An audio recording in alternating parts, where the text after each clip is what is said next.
आपको सेंड कर दी है। ये एक पूरा रोड मैप है जो 1526 से 1857 तक आपको लेके आ रहा है। ठीक है जी सर। फिर पहुंच गई आपके पास? जी सर, पहुंच गई है सर। नहीं सोचा क्यों है इसमें, सोचने की क्या बात सर मैं एक्चुअली देखना चाह रहा था कि कुछ बयान देने से पहले देख लूं एक दफा, बेटा? ये तस्दीक जरूरी है। इतना सोच के जवाब देने की आदत चेंज कर। कल को तेरी शादी करनी है, मौलवी पूछेगा फलां बिन फलां भाई बस इतने हक महर कबूल है, तू क्या जी इतनी देर में कहे चलो बारात चुप चल ले जाओ। सर मैं पहले देख लूंगा, क्या करेगा? पहले देख लूंगा सर। यानी मुलजिम ने बाकायदा तौर पे बेगैरती का इरादा जाहिर किया और ताक झांक की आदत का एतराफ किया। अल्लाह अकबर। सर असल में आप तस्वीरों पे एतबार नहीं कर सकते, फिल्टर बहुत ज्यादा चल रहे हैं सर। अच्छा भाई ये 50-60 हाँ तस्वीरों पे एतबार मत करना और ब्यूटी पार्लर पे भी एतबार मत करना भाई। ठीक है वो पता चले कि आप वसीम अकरम को ऑर्डर करें और बाद में शाहीन अफरीदी निकले बीच में से या वकार यूनुस को ऑर्डर करें और नसीम शाह निकल आए बाद में। बस सर कुछ ऐसा ही है। हाँ कि what you order and what you get, बड़ी दिलचस्प चीजें आप लोगों ने बनाई होती हैं वो। ओके जी हंसते खेलते रहा करें, खुश रहा करें। अच्छा जी मोहम्मद अमीर हमजा कहते हैं पहुंच गई है सर, पिक्चर पहुंच गई इन तक, वेरी गुड। अच्छा ये पिक्चर देखें, ये मैंने बड़ी मेहनत करके मैंने इसको समराइज कर दिया सब कुछ। जी सर। ये 1526 से 1857 तक 4 साल ज़ैनुद्दीन बाबर के, ठीक है जी फिर सर। 10 साल हुमायूं के 1530 से 1540 तक, राइट सर। फिर 15 साल शेरशाह सूरी डायनेस्टी के जिसमें शेरशाह सूरी है, जी जलाल खान उसका बेटा, और आप देखिए मैंने रेड से लिख दिया मुबरिज खान, यानी इसका मतलब है he has got some negative importance for our cause. और वो नेगेटिव इंपॉर्टेंस क्या थी हसन? मुबरिज खान की सर एक्चुअली मुबरिज खान बहुत ज्यादा नेगेटिव चला गया था। Very good very good. और सर इसके अलावा मुबरिज खान थोड़ा सा रिकॉल करना पड़ेगा जरा मुझे ये मैं कह रहा हूँ जो रिकॉल कर जी सर। एक्चुअली मुबरिज खान जो था वो सर हिंदुओं की वो बहुत ज्यादा इन्फ्लुएंस में आना शुरू हो गया था। राइट नहीं पूरी बात करो ना आसान, की भी बात गलत है। He handed over all the administrative affairs to one of his Hindu friends, Himu Chandra Bakal। जी हिमू चंद्र बकाल। क्या? जी सर हिमू चंद्र बकाल वो एक्चुअली उनको इम्पोर्टेंस देना शुरू हो गया था, उसकी वजह से वो लोग इन्फ्लुएंस में आना शुरू हो गए थे हिंदू मुख्तलिफ पोस्टों पे। Very good. दाऊद लिख रहे हैं हिमू बकाल, शाबाश वेरी गुड। सदफ बेटी लिख रही है हिमू बकाल, वेरी गुड। और मुस्तफा इमरान कहते हैं मुबरिज वाज वीक एंड इनकॉम्पिटेंट। नहीं वो वीक तो था, उसे ड्रिप लगाई थी ठीक हो गया था। मुस्तफा वीक की क्या बात भाई? We handed over all the administrative affairs to Hemu Chandra Bakal. अच्छा जी यहाँ पे वो इस्लाम को ले डूबने लगा था, लेकिन आगे किसने बचा लिया? हुमायूं ने। तो देखिए हुमायूं का 1 साल का रूल आगे लिखा हुआ है, killed Mubariz Khan and save the rule from going into Hindu hands. फिर है जनाब अकबर की 2 तरह की इंपॉर्टेंस, एक पॉजिटिव और एक नेगेटिव। पॉजिटिव की इंपॉर्टेंस क्या है अकबर की? He killed Hemu Chandra Bakal in second battle of Panipat. जी sir. And save the rule from going into Hindu hands. और नेगेटिव क्या? दीने इलाही और इस्लाम को ले डूबने लगा था, लेकिन वहां पे आके बचा लिया शेख अहमद सरहिंदी ने, अहमद सरहिंदी साहब ने। और जो अगला बादशाह आया Salim with the name of Jahangir जी, वो जो अनारकली वाले भाईजान थे, ठीक है अनारकली डिस्को चली वाला जो था ना, वो आपने शेर नहीं सुना? चलो फराज अब यहां से खिसको, दिल में मेरे है दर्द डिस। अच्छा जी नहीं सर ये वो वाले अनारकली, ये दूसरी वाली है, सुप्रीम वाला सॉन्ग जो था, कली तुम्हारी मुरझा रही है, शाम से पहले रात आ रही है। वाह वाह वाह वाह वाह, क्या प्रोडक्शन है जी वो शोएब मंसूर साहब की। साहिब आजम कहाँ रुके हो, कली तुम्हारी मुरझा रही है। हाँ ये ऐसे गाने सुनते हैं हसन अहमद साहब के शाम से पहले शाम आ रही है और मौत से पहले मौत आ रही है और कली तुम्हारी मुरझा। वही नहीं छोटी सी एज में सारे बाल उड़ गए हसन के। ठीक है ये दुखी दुखी गाने सुनता रहता है और दुखी होके बैठा रहता है। तेरे जैसे लोग ना चादर ऐसे लेके बैठे होते हैं और मुकेश के गाने सुन रहे होते हैं, मुकेश गम की वादी में। ठीक है क्यों जी उस्मान मुगल साहब?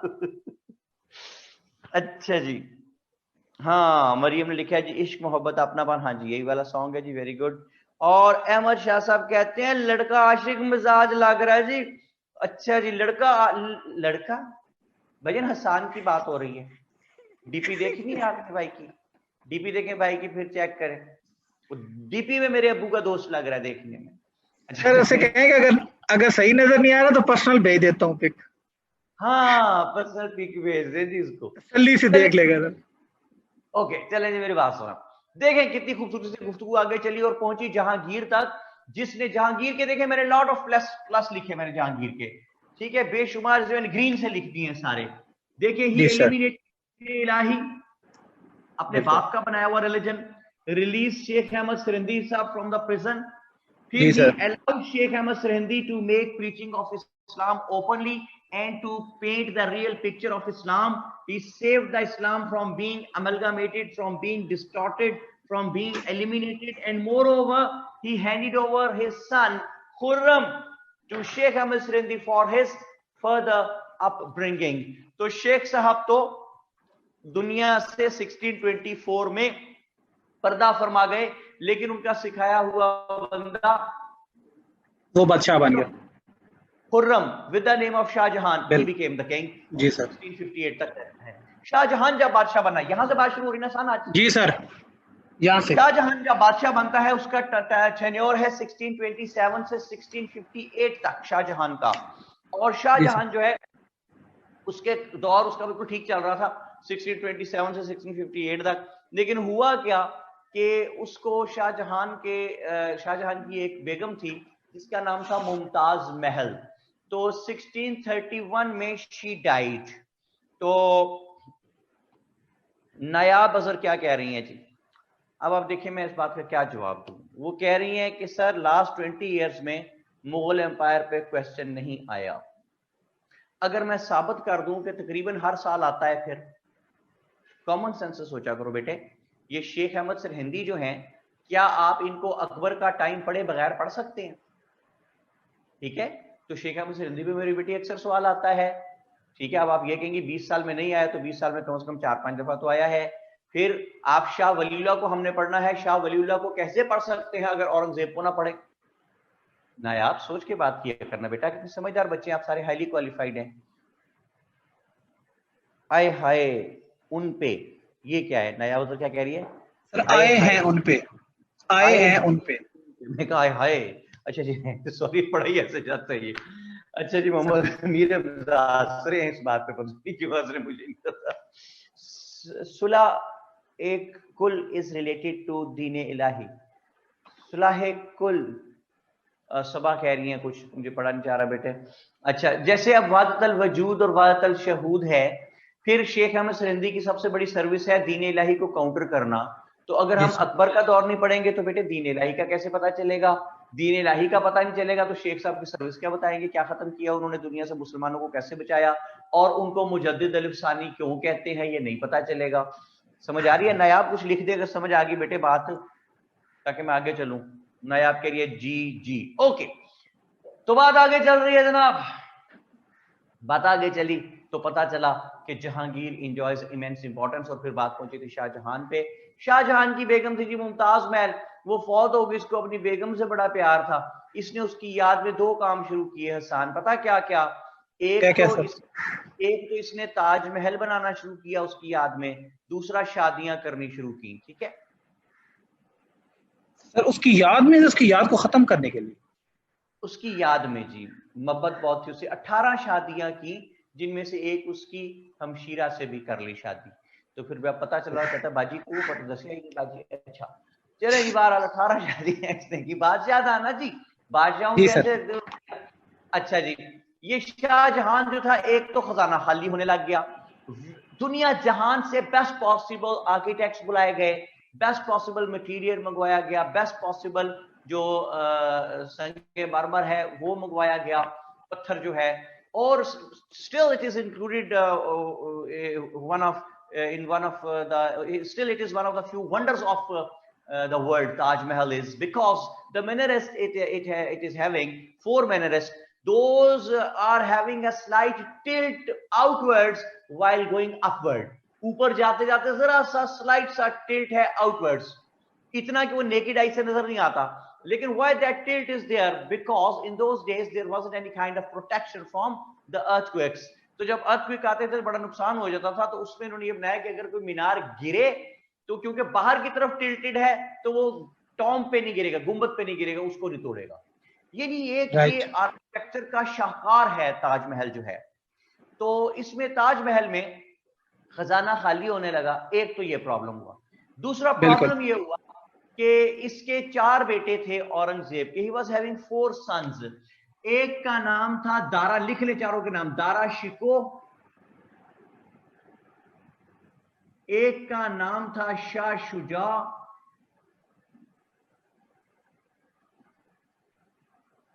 एक का नाम था शाह मुराद, और एक का नाम था नामुराद, नहीं औरंगजेब। सर पहले का क्या नाम था? Dara Shikoh, Dara Shikoh, SHIKOH, Shikoh.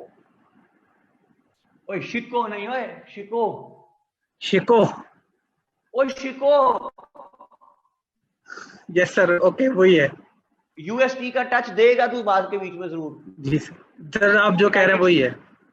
United States of Talagang का टच देगा कि शिको, दारा शिको, ओए दारा शिको, दारा शिको ना शिको। जो सर आप कह रहे हैं वही है। नहीं वही वाला नहीं, खुद क्या है, दारा शिको, दारा शिको, ये चीज फिर शिको।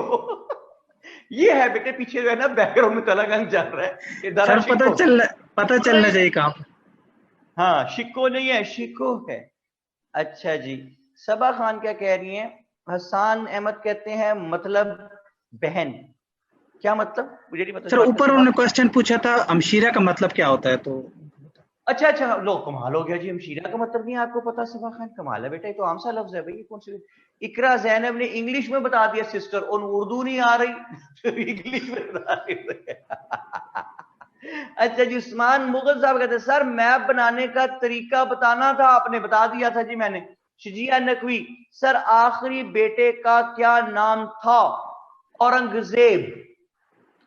सारा सुलेमान क्या कहती हैं? Please repeat names. वाह जी वाह यार, यहाँ पे कोई लिख दे बंदा। फरहान लिख रहे नामुराद नहीं, औरंगजेब उसका नाम था भाई। I told not asked. Saba Khan कह रही है जी मैंने बताया था, पूछा नहीं था। सॉरी बोलो सबा से सारे जिसने कहा है कि उसको हमशीरा का मतलब नहीं पता। ठीक है, मेरे समेत सॉरी भाई सबा, ठीक है भाई। ऐसा निशा क्या कहते हैं, लेकिन मुझे इसने मिसलेड किया था सबा, ये जो पाई बैठा है ना तलागंग वाला ये। सर मरियम ने पूछा था कि हमशीरा मतलब। अच्छा मरियम ने पूछा था, सॉरी भाई।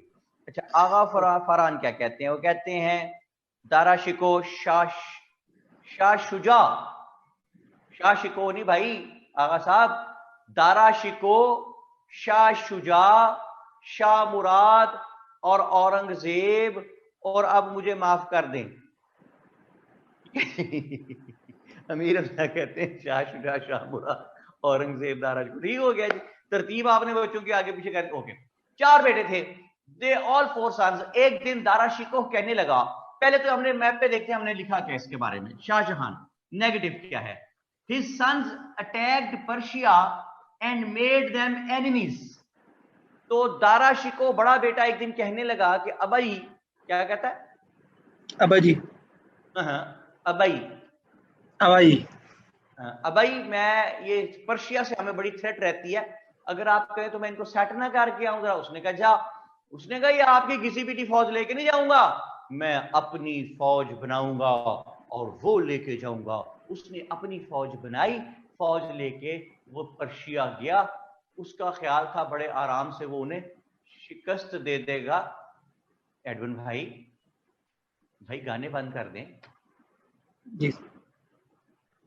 जी सर। नहीं आपको नहीं कह रहा था। ओके। कह रहा हूं कि वो अपनी फौज लेके गया, उसका ख्याल था वो बड़े आराम से उनको शिकस्त दे देगा। But contrary to his expectations, Persia वालों ने हसन उसको कहा कि हल्का ले लिए, उसको बहुत मारा। ठीक है, बहुत मारा। बहुत मारा, और जूते तो अच्छा लफ्ज नहीं होता, शूज मारे थे उसे, शूज कर दिया उसको, इतने शूज मारे वो पैंट ही लगाई, मेरे कहते हैं उसे पैंट ही लगा दी थी। वापस आया मार मूर खा के। तीनों शहजादे बहुत हंसे। बाकी कौन कौन? शाह शुजा, शाह मुराद और औरंगजेब। कहते देखो भाई जी, मार खा के आया बुरी तरह से, उसे गुस्सा चढ़ा। उसने कहा भाई इतना है तो इनको क्या खुद चले जाएंगे लड़ने? तो शाह शुजा ने कहा कि हम जाएंगे, पर्शिया वालों को सबक सिखा के आएंगे। तो अब्बा ने कहा जा। कहता नहीं ऐसे नहीं भाई, मैं अपनी फौज बनाऊंगा और फिर जाऊंगा। लो जी पाजी, उसने अपनी फौज बनाई, नहीं कुछ उसमें से फौज उसे चुने लोग, और अटैक करने चला गया पर्शिया, और इसको भी उन्होंने बहुत सारे शूज मारे। ठीक है जी। ये भी शूज होके वापस आया।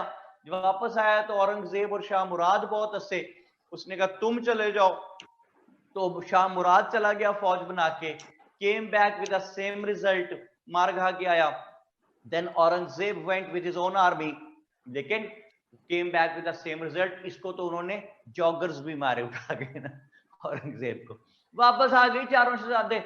यहाँ पे चारों शहजादे हार के बैठे हुए हैं, तो वहां पे शाहजहां इनसे बात करता है, और शाहजहां एक जुमला बोलता है जो हारे हुए लोगों का, जो स्पिरिट से आउट हुए हुए लोग उनका, जो डेडिकेशन हार चुके हो उनका, जो एम्बिशन लेस हो चुके हो उनका, जिनका कॉन्फिडेंस शैटर हो चुके, उनको बूस्ट अप करने के लिए ये जुमला आज भी इस्तेमाल होता है। और उसने कहा मेरे शहजादों, तारीखी जुमला है, उसने कहा मेरे शहजादों, तुम जीतो या हारो सुनो, हमें तुमसे प्यार है।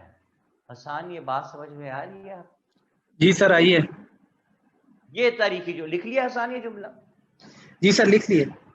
कहते मरियम कह रही है कि आपने घबराना नहीं है। शहजादों, आपने जैसे भी हालात हो आपने घबराना नहीं है। ठीक है जी। अच्छा, फिर क्या हुआ भाई? चारों शहजादे मार मुर खा के आ गए। आपने एक बात नोट की हसन, के पर्शिया वाले अटैक नहीं कर रहे रिस्पॉन्स में? नोट किया? जी सर। जी सर।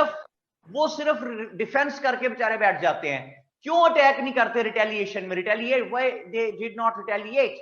इसलिए कि they people were very very strong here in subcontinent, and there wasn't any kind of opportunity for the Persians to retaliate, to attack them and to counter them successfully. वो डर के इसलिए बेचारे वहीं पे चुप करके बैठे रहते, अपना डिफेंस वो कर लेते थे। अच्छा जी, फिर क्या हुआ? फिर ये हुआ कि औरंगजेब का, सॉरी, शाहजहां का टाइम चल रहा है, लावा पक रहा है पर्शिया में, लेकिन वो इसके खिलाफ कुछ कर नहीं सकते क्योंकि ये बहुत ताकतवर थे। हुआ क्या कि 1658 के नजदीक जाके Shahjahan got sick very badly, और जब ये बहुत बुरी तरह बीमार हो गया शाहजहां, तो उन्होंने क्या किया, चारों शहजादे, जुमला सुनिए, कि चारों शहजादे वो जो जंग लड़के आए थे वहां से, चारों हार के आए थे। No matter they lost their wars, but they managed to learn and earn the most precious experience of making an army, leading an army, launching an attack on the enemy, fighting the war, surviving the war, and to come back. ये experience उनके पास है, और अपनी अपनी फौज भी बन चुकी है। तो शाहजहां जब 1658 के नजदीक जाके हुआ बीमार, तो जुमला सुने, चारों शहजादे अपनी अपनी फौज लेके बाप की सेहत के बारे में दरियाफ्त करने के लिए आए। आसान, इसका मतलब समझ आ गया? आ गया सर। यानी कब्जा करने आए है ना, कि अब बात बीमार हो गया, मैं कब्जा कर लेता हूं। तो महल के बाहर चारों की हो पड़ी थी जंग शहजादों की। ये जो औरंगजेब था सबसे छोटा, ही was a very tricky person. उसने क्या किया कि उसने शाह मुराद और उसकी फौज को साथ मिला लिया।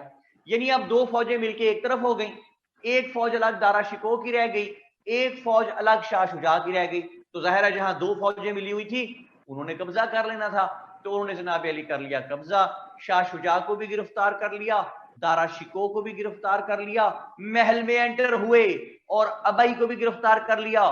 तो शाहजहां ने कहा कि गुस्ताख, हमें क्यों गिरफ्तार कर रहे हो? तो उसने कहा अब्बा, अब्बा होएगा हर होगा, ये प्रोफेशनलिज्म की जंग है, ये लस्ट ऑफ पावर है, और ये मैं ही जीतूंगा। तो औरंगजेब ने अब्बा भी गिरफ्तार कर लिया, बड़ा भाई दारा शिको भी गिरफ्तार कर लिया, और दूसरा बड़ा भाई शाह शुजा भी गिरफ्तार कर लिया, और फिर उसने अपनी फौज को ऑर्डर किया कि शाह मुराद को भी गिरफ्तार कर लो। और तो शाह मुराद ने कहा भाई मैं तो तुम्हारे साथ हूं। उसने कहा बेवकूफ आदमी, तुम मेरे साथ हो या नहीं हो, तुम्हारी फौज मेरे साथ है। तो शाह मुराद को भी गिरफ्तार कर लिया, तीनों भाइयों को जेल में डाल दिया।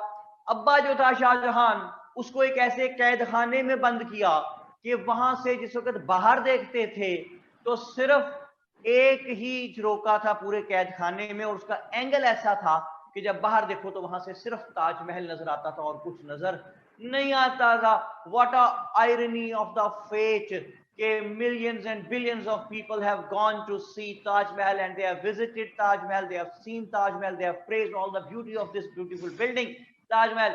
लेकिन the person who made all that, Shah Jahan, he could never enter in the Taj Mahal. What a irony of the fate. क्योंकि उसके इनॉग्रेशन से 2-4 दिन पहले ही ये शहजादों वाला जो कू था, COUP, coup, it took place, और the king was arrested and he was placed in that particular prison जहां से सिर्फ उसको ताजमहल नजर आता था। तो अब्बा ताजमहल देखता था वहां से, तो ताजमहल देख के तड़पता था। तड़फाहट, हसान तड़फना समझते हैं ना आप? जी जी सर। तड़फना, तड़पता था, बहुत तड़पता था बेचारा। और जनाब अली इस तड़फाहट के चक्कर में जो अपना ये शाहजहां था, एक दिन एक सिपाही आया और उसने आके बादशाह को बताया, औरंगजेब को, कि बादशाह सलामत, आपके अब्बा जी माजूल बादशाह जो हैं वो ताजमहल को देखते हैं तो बहुत तड़पते हैं, तो देखा नहीं जाता। तो औरंगजेब को बहुत तरस आया, बड़ा उसका दिल पसीजा। उसने एक बहुत एक्सपर्ट आदमी को भेजा और कहा कि जाके अब्बा की आंखें निकाल दो, न आंखें होंगी, न ताजमहल देखेगा, न तड़फेगा, न होगा बांस ना बजेगी बांसुरी। हाँ जी, अब्बा आंखें निकाल दीजिए अब्बे की। और फिर एक दफा शाहजहां 1658 में कैद किया गया था जी। 1666 8 साल उसी कैद खाने में एड़ियां रगड़ता शाहजहां जो है वो मर गया। औरंगजेब बादशाह था। औरंगजेब 1658 से 1707 तक 49 इयर्स बादशाह रहता है औरंगजेब। और इन 49 इयर्स में Aurangzeb was a very very rigid Muslim, was a very staunch Muslim, और he was having a very harsh behaviour with the non Muslims. उन पे बहुत सख्त पाबंदियां लगाता था नॉन मुस्लिम्स पे। उनके लिए जो है नॉन मुस्लिम्स के लिए बड़ी मुसीबतें क्रिएट करता था। नॉन मुस्लिम्स को औरंगजेब ने जिजिया बहुत बढ़ा दिया है, JIZYA, जिजिया। ये शुरू से इस्लाम में मौजूद था कि ये नॉन मुस्लिम्स पे लगाया जाता था कि आप हमारी हुकूमत में रहते हैं और हम आपकी हिफाजत करते हैं। तो ये जिजिया जो है उसने बहुत बढ़ा दिया नॉन मुस्लिम्स पे।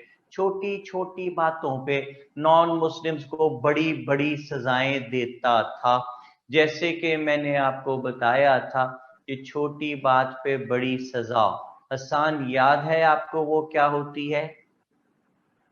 छोटी बात पे बड़ी सजा? जी सर। क्या होती है? छोटी बात पे बड़ी सजा होती है सर, बुरी होती है। वो मैंने शायद आपको बताया था कि मेरे घर के सामने ना कॉर्नर प्लॉट है, तो कॉर्नर प्लॉट जी सर, गोली ठोक देंगे बाबा जी। वो होती है बेटे छोटी बात पे बड़ी सजा, कि शॉपर सर ये और साथ लाश। सर ये अगर इस मतलब जो भी तक हमने हिस्ट्री पढ़ रहे हैं सर ये मतलब एक बहुत बड़ी आप ये कह लें कि आयरनी नहीं है कि मतलब एक बादशाह और इक़्तिदार के पीछे मतलब अपने खून के रिश्तों को लोग भूल जाते हैं, तो खून सफेद हो जाता है इन लोगों का। लाइक अपने बाप को अंधा कर दिया, बाप को जेल में डाल दिया, भाइयों को डालवा दिया, बाकियों को मार दिया, भाइयों को मार दिया। मतलब ये क्या है भाई ऑल दिस? हम इतने क्यों हैं इक़्तिदार के पीछे? हम सब कुछ कुर्बान करने को तैयार है। मुझे ये समझ नहीं आ रही कि आपका क्वेश्चन ही गलत है। बेटे देखो मेरी बात सुनो, जो लस्ट ऑफ पावर है ना वो बहुत बुरी बीमारी है। और बाप भाई एक दूसरे को कत्ल करने पे मादा हो जाते हैं। और खून सफेद होने का क्या है भाई, वो तो जब बहू आती है तो बेटे का खून भी सफेद हो जाता है माँ बाप के बारे में, वो तो कोई इतनी अजीब बात नहीं है। और हम राइट फ्रॉम द बिगिनिंग देखते चले आ रहे हैं कि जो कॉन्फ्लिक्ट थे उनकी बेस कोई इतनी बड़ी स्ट्रॉन्ग बेस नहीं थी जिससे बहुत बड़े एक झगड़े जो है वो जन्म ले लिया। तो वो चलते चलते बात फिर लस्ट ऑफ पावर पे जब आती है, अभी उसके सवाल का मैंने जवाब देना, बड़ा अच्छा सवाल उन्होंने किया है। जरा सा स्क्रॉल डाउन करें जी एडमिन, जरा सा ये, और ये मोहम्मद अहमद साहब ने बड़ा अच्छा सवाल किया, मैं उनके सवाल का जवाब देता हूँ।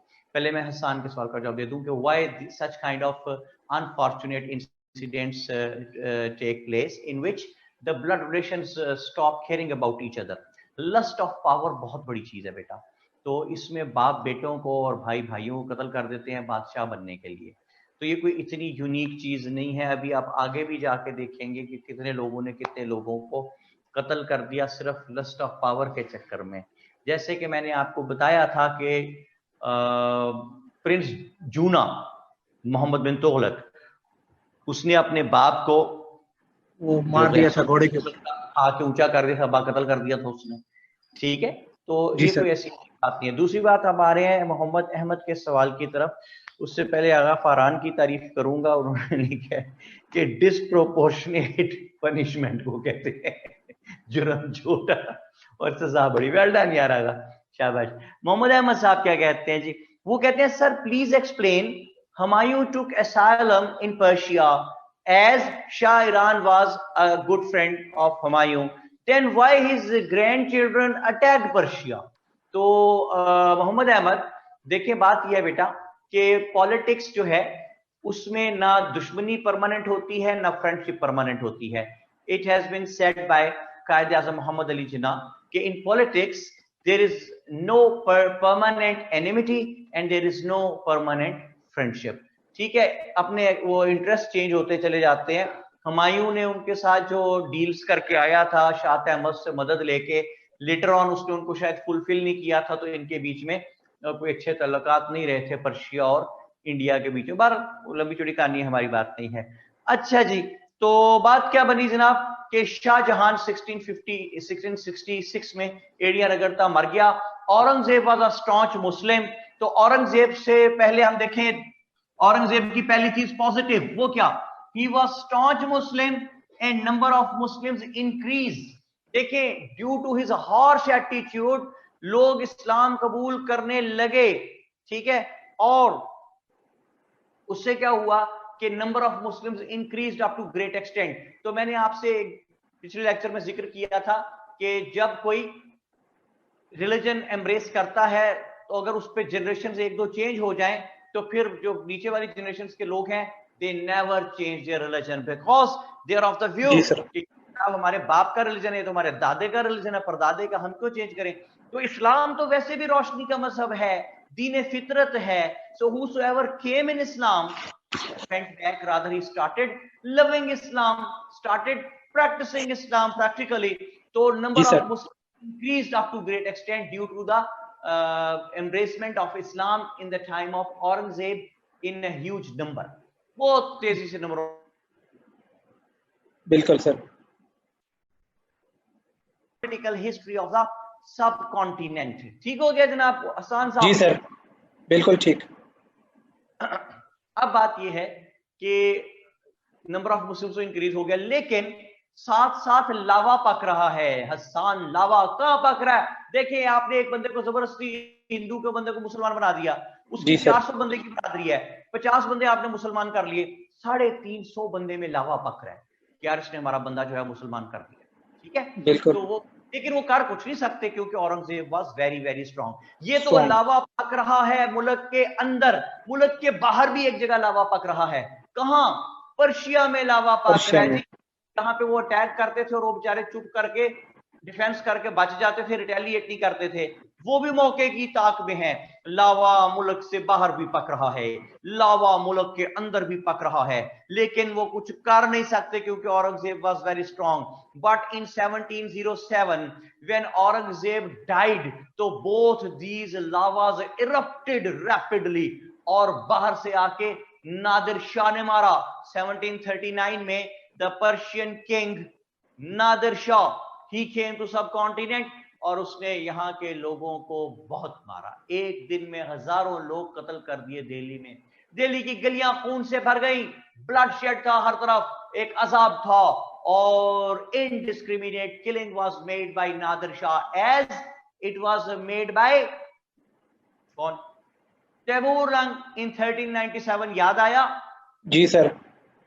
तो नादिर शाह, अब नादिर शाह से जाके बात कौन करे हसन कि इनडिस्क्रिमिनेट किलिंग ना करें? सर कोई ना कोई मुस्लिम या गया होगा, या कोई मतलब ऐसा बंदा जिसकी थोड़ा सा इन्फ्लुएंस हो। बड़ो अहमद शाह क्या लिख रहा है और जाहिदा फारूक क्या लिख रही हैं? ओल्ड पीपल, एक्सपायर्ड बाबे, वो जो यूपीएस में लगे हुए थे। जी सर। जिन्हें और कोई काम नहीं था, सिर्फ मरना, उनको भेजा था कि मरे भी, मार भी अगर वो थे तो ये मरे। तो ये बाबे उसके पास गए और जाके उसको, नहीं जी शाह वलील्लाह बिल्कुल नहीं गए थे, मोहम्मद अवैस बिल्कुल इस बात पे मुतल्लक थे। अच्छा जी, तो ये नादिर शाह जो है बहुत लूट मार मचा के यहाँ से इंतकाम लेके अपना पर्शियंस का वापस गया, और यहाँ पे अंदर जो लावा पक रहा था उसमें मरहट्टास जो थे, सिख जो थे, हिंदू जो थे, उन्होंने मारना शुरू कर दिया मुसलमानों को। अच्छा, तो इनकैपेबल सक्सेसर से पीछे कर कुछ सके नहीं थे। औरंगजेब पे पहुंचे तो दूसरी चीज जो नेगेटिव लिखी हुई है वो क्या है कि his harsh attitude made the non Muslims enemies of Muslims. तो उन्होंने फिर मुसलमानों को मारना शुरू किया, और अपने पीछे औरंगजेब छोड़ के क्या गया? Incapable successors. ये इनकैपेबल क्यों है सक्सेसर्स? सुने, देखिए मैंने आपको पहले बताया था कि बादशाह का जो बेटा होता है, जो शहजादा होता है, वो बचपन से बाप के साथ होता है, और बाप के साथ रह रहा होता है, देख रहा होता है किस तरह इंट्रीग्स चल रही हैं, बाप कैसे उनको सप्रेस कर रहा है, इन्वेजन्स कैसे हो रही हैं, बाप कैसे उनसे निपट रहा है, दोस्त मुल्क का बादशाह आ गया उसको कैसे डील करना है, कॉन्ट्रैक्ट्स कैसे बनवाने हैं बाहिमी, ये सब देखता हुआ बड़ा हो रहा होता है शहजादा। और जब बाप मौत होता है तो शहजादा ऑटोमेटिकली बादशाह बन जाता है, तो ऑलरेडी ट्यून्ड होता है, तो कोई मसला खड़ा नहीं होता।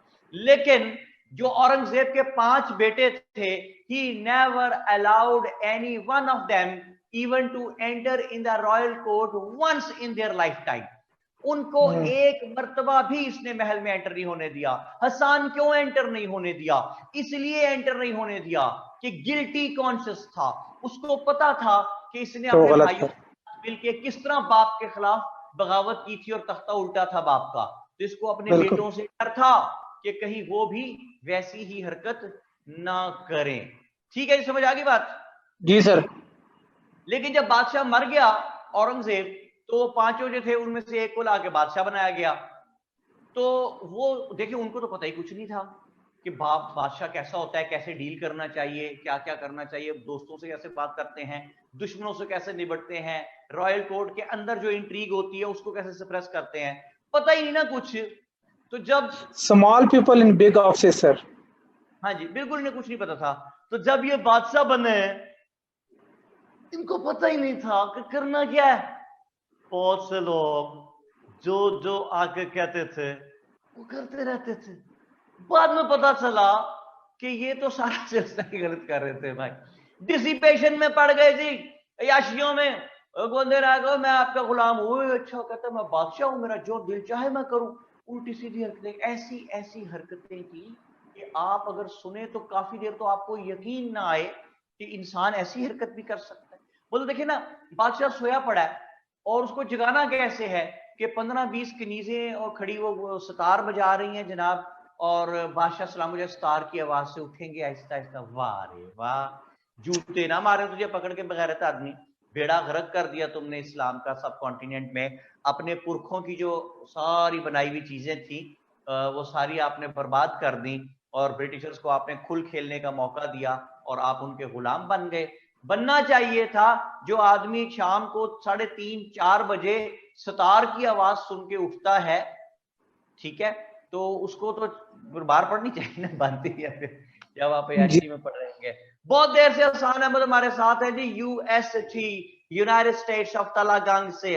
तो अब बात हम करेंगे, हसान बेटे से लेंगे इजाजत, और हम किससे बात करें जी? लिखे यहाँ फटाफट, गर्ल्स में से कोई रिप्रेजेंटेटिव। ओके सर, अल्लाह हाफिज। अल्लाह हाफिज बेटे। मोहम्मद अमीर हमजा आप गर्ल हैं? गर्ल्स में से नहीं, नहीं है, सॉरी अमीर हमजा ये तो कौन है भाई, किधर है?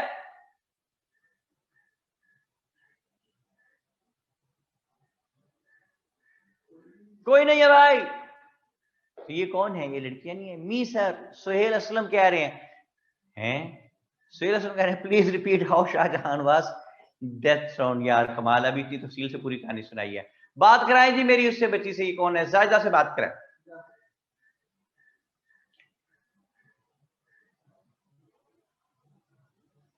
हेलो, अस्सलाम वालेकुम सर। वालेकुम अस्सलाम। जायदा कैसी हो भाई, ठीक हो? जी अल्हम्दुलिल्लाह। पहले तो बहुत बहुत मुबारकबाद बेटे कि आप इस बैच को रिप्रेजेंट करने के लिए आ ही गई हैं कम से कम, और तो भी बात नहीं।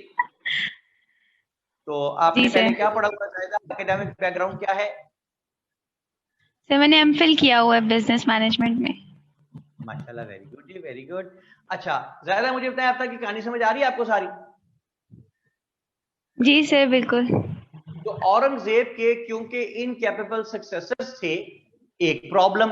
दूसरा प्रॉब्लम ये कि लोकल्स जो है उनमें लावा पक रहा था क्योंकि ही वाज अ स्टॉन्च मुस्लिम, 2। और तीसरा बाहर एक लावा पक रहा था पर्शिया में। समझ आ गई बात? तो बाहर से भी मार पड़ी, अंदर से भी मार पड़ी, और Muslims would have been crushed, they had been sandwiched in between the external and internal powers, और मुसलमान they had started hiding their religion, इसलिए कि पता चलता था मुसलमान है तो मार पड़नी शुरू हो जाती थी। बहुत बुरे हालात में थे मुसलमान उस दौर में। तो जैसे कि मैंने आपको बताया कि अकबर की 2 तरह की इंपॉर्टेंस, एक पॉजिटिव एक नेगेटिव। पॉजिटिव क्या जाहिदा? नेगेटिव। पॉजिटिव क्या? सर पॉजिटिव उसने हीमू बकाल, उसने हीमू चंद्रा बकाल को उसने मारा था। और नेगेटिव उसने दीन इलाही इंट्रोड्यूस करवाया था। शाबाश। दीन इलाही इंट्रोड्यूस करवा के इस्लाम को ले डूबने लगा था, लेकिन वहां आके बचा लिया किसने? शेख अहमद सरहिंदी ने। ओके जी सर। उसी तरह औरंगजेब की एक पॉजिटिव इंपॉर्टेंस, एक नेगेटिव। पॉजिटिव क्या कि नंबर ऑफ मुस्लिम्स इंक्रीज, और नेगेटिव क्या? इंक्रीज हुए कि उसने यहाँ पे दावा पकड़ा था उसके, और वो इनकैपेबल सक्सेसर छोड़ के गया उसको हैंडल करने के लिए। तो इस तरह इस्लाम को अपनी पॉलिसीज से, अपने मरने के बाद अपनी पॉलिसीज के इंपैक्ट की वजह से ले डूबने लगा था, लेकिन वहां आके बचा लिया शाह वलीउल्लाह ने। ठीक है जी, ये जनाब यहां मैंने लिखा Shah Waliullah. Shah Waliullah was born in Delhi in 1703। 1703 में शाह वलीउल्लाह दिल्ली में पैदा हुए। शाह वलीउल्लाह के फादर जो थे उनका नाम था शाह अब्दुल रहीम। शाह अब्दुल रहीम। और initial education he got from his father, लेकिन नबी शाह वलीउल्लाह जिनका असली नाम था कुतुबुद्दीन, तो अभी शाह वलीउल्लाह छोटे ही थे, 17-18 साल के थे, तो his father died, and when his father died तो he had to be on the job. और जॉब क्या की? मदरसा रहीमिया, अपने फादर के बनाए हुए मदरसे में टीचिंग करने लगे। बात आगे चलती है, और शाह वलीउल्लाह जब बड़े हुए तो he observe that the Muslims were in a very very drastic situation. They had fallen in a very hazardous circumstantial situations, because the Marathas were killing the Muslims ruthlessly here in India, and from external side, from Persia, Nadir Shah, the Persian king, he came, he invaded, and he killed the Muslims ruthlessly.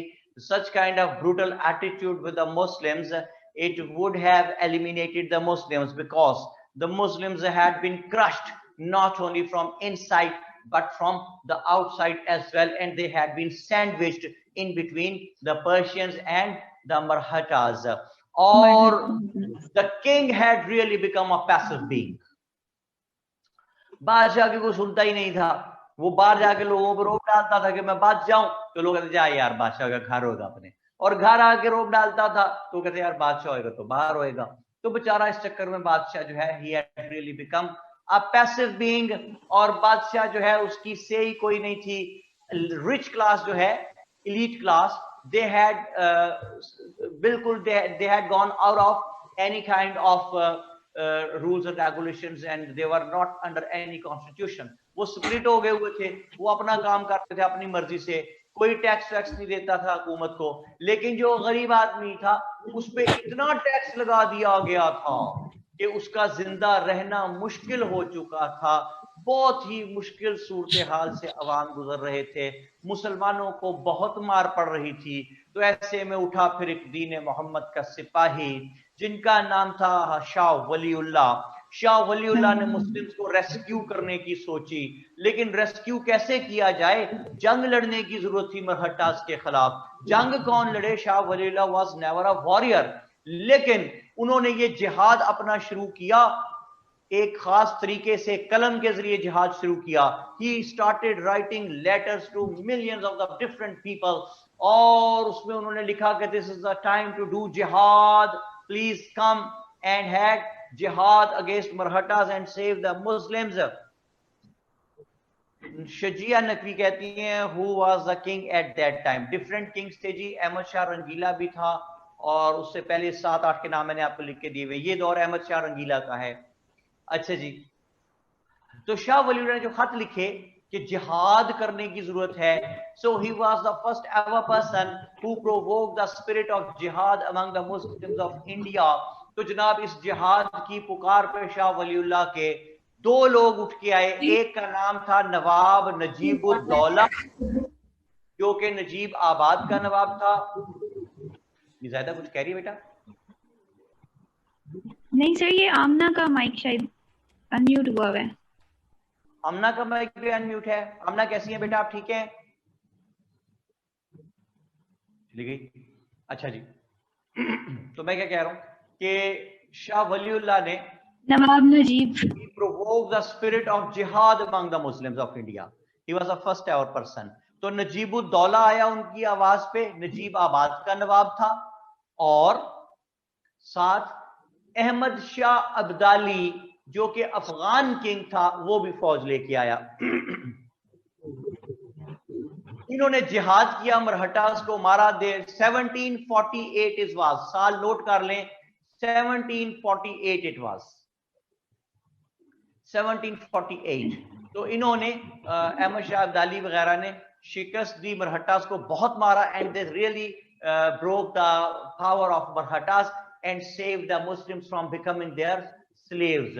इस तरह ये वापस चले गए। Moreover, Shah Waliullah observed that the Muslims had fallen in a very, very serious situation.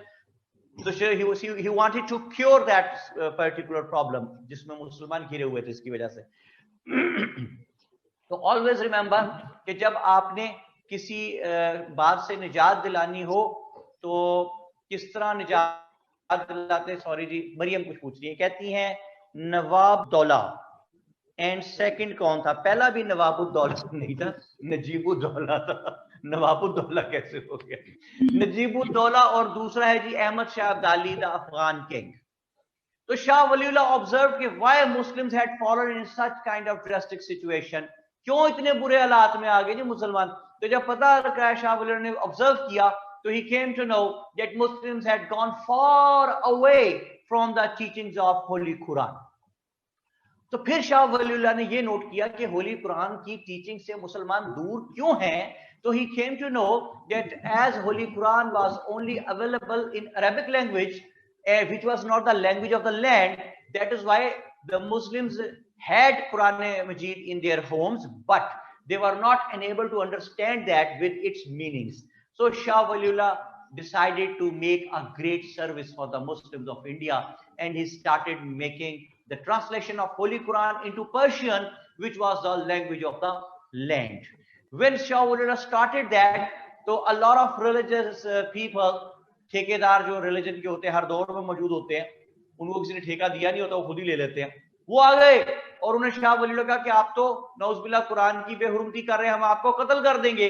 तो शाह वलीउल्लाह को दिल्ली से भागना पड़ा और he came back to Delhi after 6 months जब हालात ठीक हुए, but it paved the way for many other people to make the translation of Holy Quran into many other languages, जिससे कुरान का पैगाम और तेजी से फैलना शुरू हुआ। ये शाह वलीउल्लाह की एक बहुत बड़ी सर्विस है। फिर शाह वलीउल्लाह ने ऑब्जर्व किया कि मुसलमान जो हैं वो बिदअत में पड़ गए हैं, नई नई चीजों में पड़ गए हैं। For that Shah Waliullah manage to teach the Muslims कि please follow Quran and Sunnah in the letter and spirit. Quran और सुन्नत को फॉलो करें, आप राइट लेफ्ट कहीं हो ही नहीं पाएंगे जिंदगी के किसी रास्ते पे। तो कुरान और सुन्नत को फॉलो करने का शाह वलीउल्लाह ने मुसलमानों को एम्फसाइज किया। Then Shah Waliullah was all praised for the school of thoughts, जो कि Hanafi, Shafi, Maliki, Hanbali. Shah Waliullah was all praised for the school of thoughts and he was of the view that the school of thoughts had really done wonders for the Muslims. But Shah Waliullah कहते थे कि do not follow the school of thoughts blindly follow मत कीजिए, इसलिए कि ये आपके दौर के जो प्रॉब्लम्स हैं आपके टाइम के, उसको सॉल्व नहीं कर सकते। फर्ज करें आजकल के दौर का प्रॉब्लम है, प्रॉब्लम क्या है, एक रूटीन है, तरीकाकार है, स्काइप पे निकाह हो रहा है, आमने सामने बैठे हैं फोनों में, स्क्रीन पे। तो अब ये निकाह वैलिड है या नहीं है? अगर आप इसके लिए शाह वलीउल्लाह कहते हैं किसी स्कूल ऑफ थॉट में देखने की कोशिश करेंगे, तो you are not going to find out the solution, because it was never the problem of that particular time, it is the problem of your time. So क्या किया जाए? शाह वलीउल्लाह एम्फसाइज्ड ऑन जिहाद, सॉरी इज्तिहाद। यार एडमन, ये जो मशीन चल रही है ना, मेरे दिमाग के अंदर चल रही है यार, बड़ी कोई डैश मशीन है। किस चीज की मशीन है ये? वो लग रहा है ईंटें काट रहे हैं।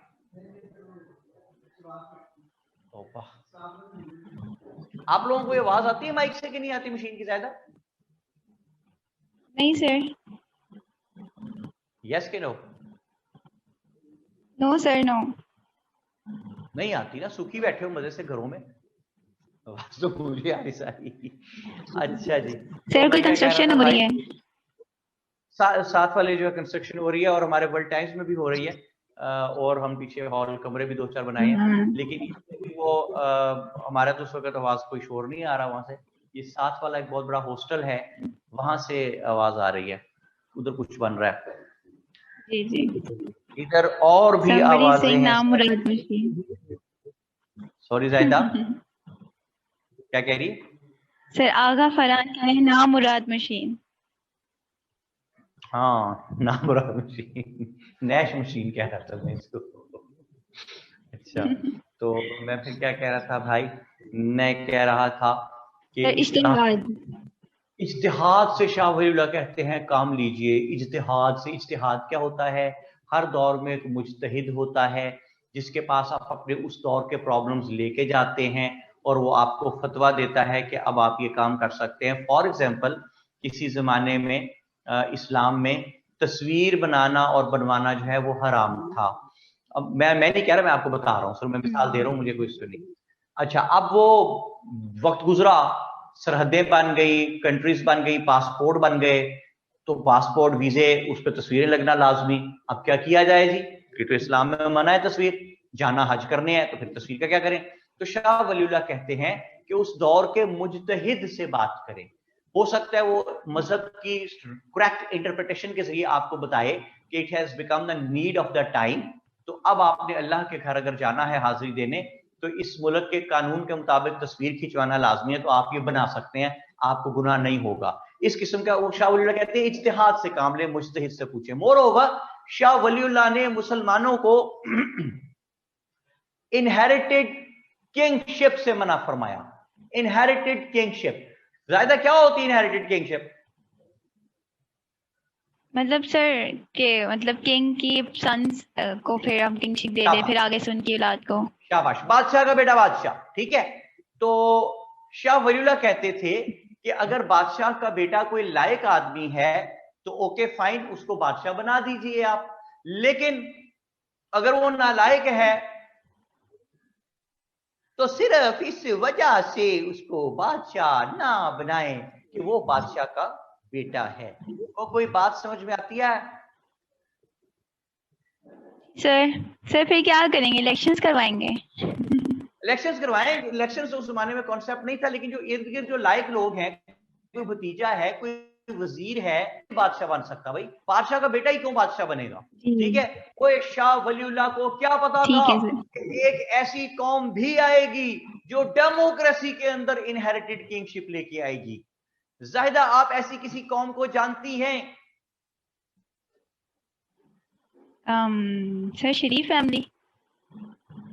तो शरीफ फैमिली क्यों भाई? पाकिस्तान यार, शरीफ फैमिली क्यों? एक बंदे पे को सारा इल्जाम डालती हैं आप। ठीक है, भुट्टो जिंदा नहीं है आपका? अच्छा सर। तो फिर हाँ जी, भुट्टो भी, वो तो आज भी जिंदा है। मतलब ये है कि देखें, भुट्टो लोग अच्छे हैं या बुरे हैं, नवाज शरीफ फैमिली अच्छी है बुरी है, कुछ लोग उन्हें प्यार करते हैं, कुछ बुरा समझते हैं, अपनी मर्जी है। मैं मिसाल दे रहा हूं कि देखिए, अगर एक बादशाह का बेटा लायक है तो शाह वलीउल्लाह कहते हैं उसको बादशाह बेशक बना दो, लेकिन सिर्फ इस वजह से ना बनाओ कि वो बादशाह का बेटा है। वो अपनी नालायकी की वजह से ले डूबेगा, आपकी पूरी कौम को ले डूबेगा। ठीक है जी। तो हसान क्या कहते हैं? कहते हैं जी आजकल भुट्टो फिशिंग कर रहा है कराची में। अच्छा, वो देखिए आपने वीडियो कराची की, वो फिर रिवर्स हो गई, चौथी मंजिल जो पानी में छलांग मारी है गली में उसने पाई ने। कमाल है यार, वो चौथी मंजिल से छलांग मार रहा है गली में पानी खड़ा है और वो उससे तैरता हुआ जा रहा है वहां से। ये क्यों है? मैं क्योंकि कराची ज्यादा रहा नहीं, एक दो मरतबे जब मीटिंग हुई हो तो ये तभी जाते हैं कराची, ज्यादा वो भी अभी 4-5 दफे टोटल गया वो, तो मुझे इतना समझ नहीं है कराची की। But what I can feel कि अरसा दराज से वहां पे नदी नाले जो ड्रेन्स हैं उनकी सफाई नहीं हुई थी, तो उस वजह से अब वो ब्लॉक हो गया, चोक हो गया। तो जाहिर है बारिशें तो पहले भी होती थी, ऐसा तो पहले कभी नहीं हुआ था। अब बात ये है कि आप अगर कहें कि जनाब ये इमरान खान का कसूर है या जरदारी साहब का कसूर है या नवाज शरीफ का कसूर है, नहीं यार, वो भाई ये महकमे हैं, वहां पे लोग नौकरी करते हैं, उनकी जॉब है ये उसको ओपन रखना, ड्रेनेज सिस्टम सारे को कंट्रोल करना। वो क्या कर रहे हैं? आप हर चीज जरदारी पे तो नहीं डाल सकते, या इमरान खान पे तो नहीं डाल सकते, नवाज शरीफ पे तो नहीं डाल सकते। इन्होंने तो नहीं जाकर वहां पे वो नाले खोले इमरान खान ने या वो जरदारी साहब ने, नवाज शरीफ ने। For God sake, we are paid for that. हम उसकी तनख्वाह लेते हैं उस काम की, हम उस तनख्वाह को हलाल क्यों नहीं करते? जो लोकल गवर्नमेंट है, जो लोकल गवर्नमेंट के लोग हैं, एक हायरार्की है पूरी चली आ रही है, एसडीओज हैं ऊपर, वासा का डिपार्टमेंट है पूरा, वहां पे जो भी डिपार्टमेंट काम कर रहा है, why they are not working? आप सब कुछ चीजें उठा के सत्तार भाई पे डाल दो, एएमक्यूएम वालों पे। ठीक है ना भाई, सत्तार भाई ने नहीं किया, सत्तार भाई ने नहीं करा, ये सारा काम उन्होंने करा था, वो नहीं करा, उन्होंने नहीं करा। ठीक है, इमरान खान पे डाल दें, इमरान का क्या कसूर है? बिलावल का तो कोई कसूर ही नहीं है। मेरी बात समझ आ रही, मैं क्या कह रहा हूँ? Yes sir. सर बारिश आती है तो पानी आता है, जब ज्यादा बारिश आती है तो ज्यादा पानी आता है। ये चीज, ये जो साइंटिफिक असूल उन्होंने बताया है, ये कमाल का असूल है। जब ज्यादा बारिश आती है तो ज्यादा पानी आ जाता है जी। अच्छा जी, तो बात ये है कि शाह वलीउल्लाह ने इन हेरिडेटरी किंगशिप से मना फरमाया। तो आप देखें शाह वलीउल्लाह की सर्विसेज की हेरिडेटरी किंगशिप से मना फरमाया, टैक्सेशन सिस्टम को क्रिटिसाइज किया कि गरीब पिस रहा है उसमें। शाह वलीउल्लाह ने जो एक सोशल ईवल था वो क्या था? वो था हेरिडेटरी किंगशिप का। उस सोशल ईवल से शाह वलीउल्लाह ने मना फरमाया। शाह वलीउल्लाह ने स्कूल ऑफ थॉट्स की ब्लाइंड फॉलोइंग और स्कूल ऑफ थॉट से मना फरमाया। शाह वलीउल्लाह ने होली कुरान को पर्शियन में ट्रांसलेट करके दिया। शाह वलीउल्लाह ने कुरान एंड सुन्ना को in the letter and spirit follow करने के लिए तबलीग की। Shah Waliullah became the first ever person who provoked the spirit of jihad among the Muslims, and it was only on the call of Shah Waliullah that people like Nawab Najibullah and Ahmad Shah Abdali, the Persian king, they came here in 1748 and they had a war against the Marathas. They killed Marathas, they broke the power of Marathas and enabled the Muslims to live here in India with peace and to keep on making their religious practices on. It happened only due to the valuable, distinguished and unprecedented services rendered by Shah Waliullah. Amna Safaz kya कहती है?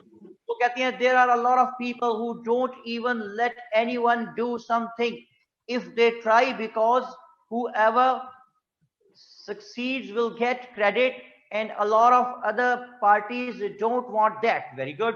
Karachi's ridiculous politics is basically at fault. It's also the cause of rise of mafia income. बिल्कुल ठीक कहते हैं मेरे बेटे आप, बहुत अच्छे, very well said. अच्छा अब देखें, अगर आमना को एक बच्ची है, एक स्टूडेंट है, आप लोग छोटे हैं, आपको अगर पता है तो हुकूमत को नहीं पता, अथॉरिटीज को नहीं पता, तो क्यों नहीं काम होता? I'm really wondered, I'm really astonished. ठीक है, पर होना चाहिए. वक्त अच्छा भी आएगा नासिर, गम न कर, जिंदगी पड़ी है अभी. आप लोगों को फाइट करना है भाई, आप लोगों ने फाइट करनी. आपकी जनरेशन ने, जिस दिन आप डिसीजन मेकिंग अथॉरिटीज बने, do not take any pressure and always keep on doing the things which are good for the. एक बड़ी अच्छी इत्तला है मेरे पास आती है, लाइट चली गई है और वो जो भाई नैश मशीन चला रहा था वो मशीन बंद हो गई है. यस, अरे वाह, मजा आ गया, मजा आ गया बात का. चला मशीन, हेलो ओ भाई, चला मशीन. यार बात सुन, अभी चलाए ना, इनके जाके मेन स्विच खींच दो.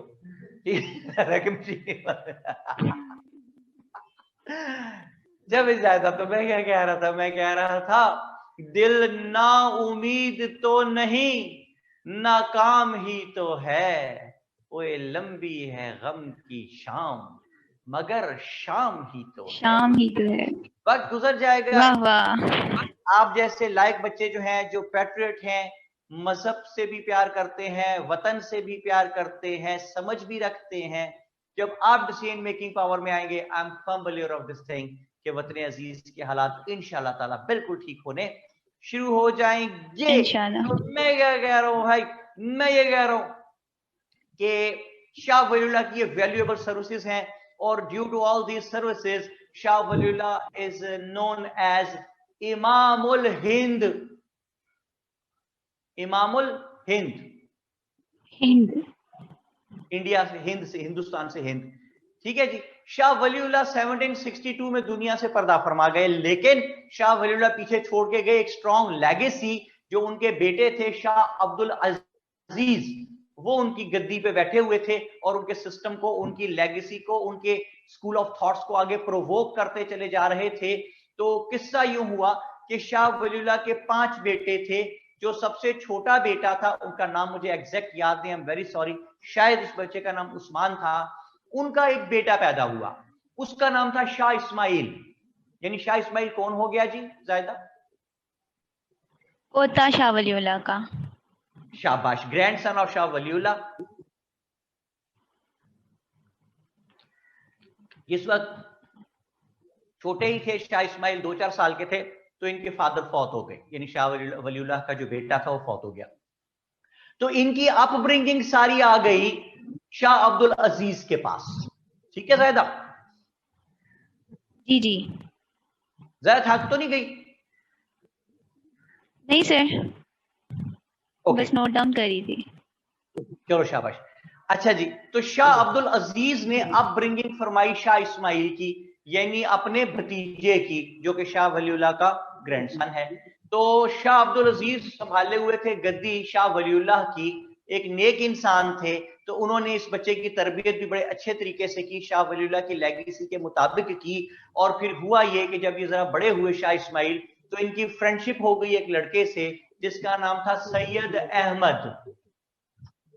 ये जो सैयद अहमद थे, ये बरेली के मकाम पे पैदा हुए थे, तो that is why is known as Syed Ahmad Barelvi.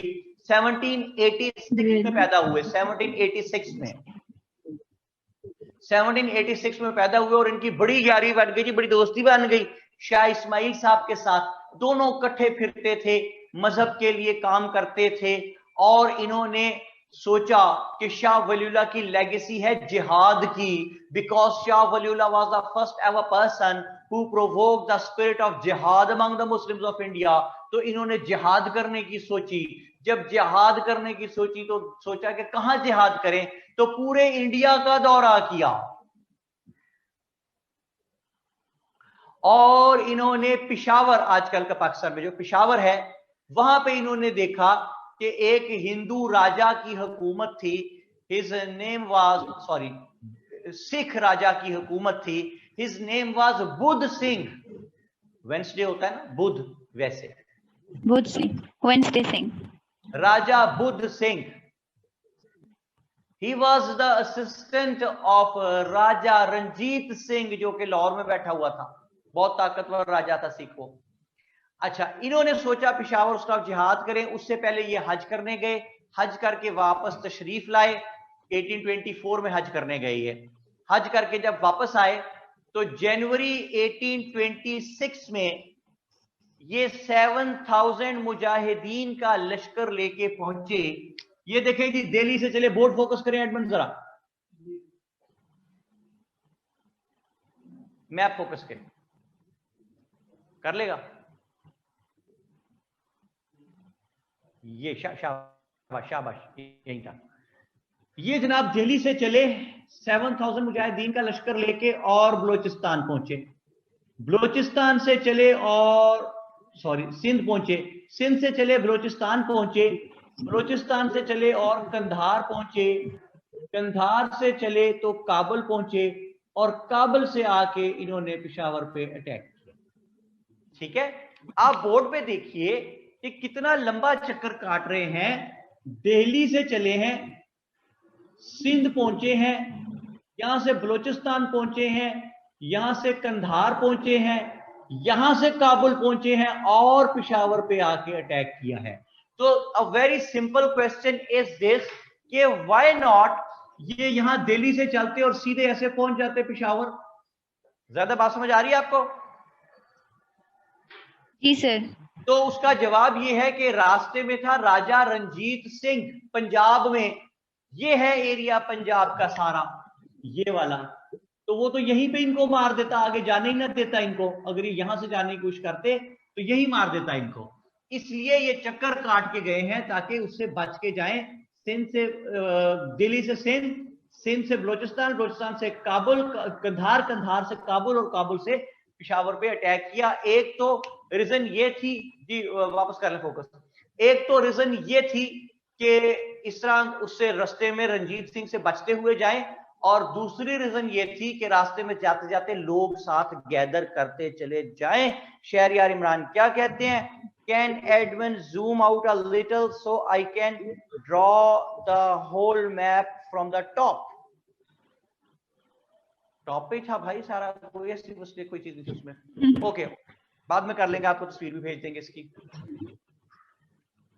तो अब मैं क्या कह रहा हूं? मैं ये कह रहा हूं कि जनवरी 1826 में ये पेशावर पहुंचे। अकोरा खटक, AKORA, अकोरा, अकोरा खटक के मकाम पे जंग हुई जी, बहुत शदीद जंग हुई सिखों के बीच में और सैयद अहमद बरेलवी और इनके साथ शाह इस्माइल के लश्कर के बीच में बहुत सख्त जंग हुई, in which the Muslims came out victorious.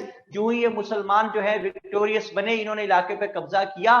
तो इन्होंने क्या किया, यहाँ पे सैयद अहमद जो थे, he made the foundation of first ever pure Muslim state here in India. तो फर्स्ट इस्लामिक स्टेट की बुनियाद किसने रखी थी जाहिदा? सैयद अहमद बरेलवी ने। जी नहीं, कुतुबुद्दीन ऐबक ने फर्स्ट इस्लामिक स्टेट की। अच्छा सर। हाँ जी, और फर्स्ट प्योर इस्लामिक स्टेट की बुनियाद रखते नजर आते हैं हमें सैयद अहमद शहीद। प्योर इस्लामिक स्टेट का क्या मतलब है? Where the system of sharia was implemented. इन्होंने शरीयत का सिस्टम इंप्लीमेंट किया। इन्होंने यहां पे काजी सिस्टम इंपोज किया, इन्होंने यहां पे नेपोटिज्म को जीरो कर दिया। नेपोटिज्म का मतलब होता है अपनी अजीजों को रखना, अकरबा परवरी। जी। सैयद अहमद शहीद ने जो लोग इनके साथ मिलके जंग लड़े थे, किसी को अनफेयर एडवांटेज ना दिया।